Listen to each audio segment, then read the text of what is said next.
There is a specific kind of obsession that only exists within the Apple community. It's not about the biggest screen or the most expensive camera. It's about a device that shouldn't exist, but somehow, it's the only one that matters. I'm talking about the iPad mini. For years, Apple treated the mini like a forgotten middle child. They left it on the shelf to gather dust while the Pros and the Airs got all the glory. But something shifted in Cupertino. The engineers realized that there is a massive, silent demographic of power users who don't want a giant slab. They want a pocket-sized beast. And that is exactly why the iPad mini with the M5 chip isn't just an update. It is a hostile takeover of the small tablet market. Welcome to my channel Tech Launch. Subscribe my channel and click on the bell icon for the new tech updates. If you are holding an older iPad mini right now, or if you've been waiting for a reason to jump back into the ecosystem, you need to listen very closely to what I'm about to tell you. Because the iPad Mini M5 is the most illegal power-to-size ratio we have ever seen in consumer electronics. We are talking about a device that fits in the pocket of a cargo jacket but has more raw computing power than a MacBook Pro from just a few years ago.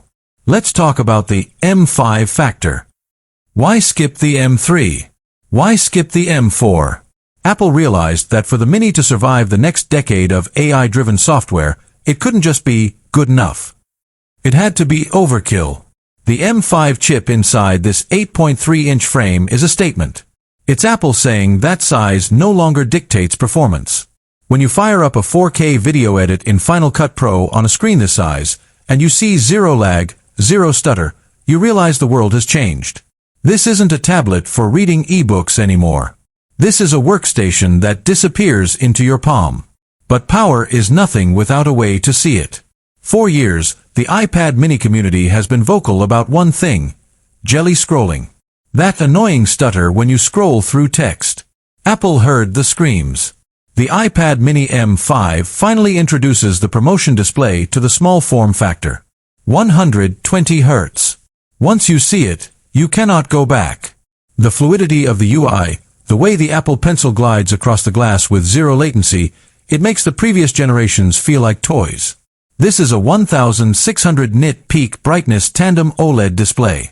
It's the same technology found in the ultra-expensive iPad Pros, shrunk down into a chassis that weighs less than a pound. Think about the implications for a moment. You're sitting on a flight, or you're in the back of an Uber in New York City. You pull out a device that is essentially a portal to a high-end editing suite. You aren't just consuming content, you are creating it at the highest level. The M5's neural engine is optimized specifically for the new wave of Apple Intelligence. We are talking about local LLMs, large language models, running entirely on your device. No cloud. No privacy leaks.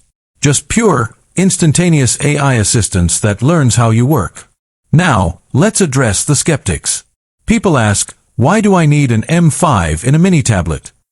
The answer is thermal efficiency. In a device this small, heat is the enemy. The M5 isn't just faster. It's smarter about how it uses energy. Apple has redesigned the internal graphite cooling system to ensure that even when you're gaming at max settings, we're talking AAA titles like Resident Evil or Death Stranding, the device stays cool to the touch.